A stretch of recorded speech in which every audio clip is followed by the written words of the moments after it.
Hello friends, welcome to my YouTube channel. तुमच्यासोबत मी recipe share करते गव्हाच्या पिठाचे लाडूची. तर त्याच्यासाठी मी घेतलं इथं अर्धा वाटी तूप. ते गरम करून घेतलं आणि त्यामध्ये मी घातलं आहे 2 वाटी गव्हाचं पीठ.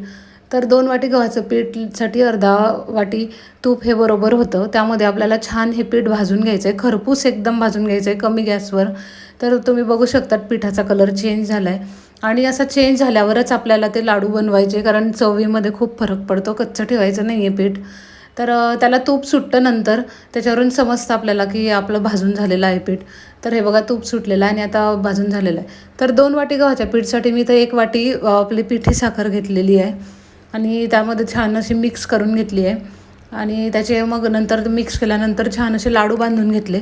तर 2 वाटी पिठाचे हे एवढे माझे लाडू झालेले आहे आणि चवीला खूप छान लागतात. नक्की ट्राय करून बघा. व्हिडिओ आवडल्यास एक सबस्क्राईब जरूर करा, लाईक करा. Thanks for watching.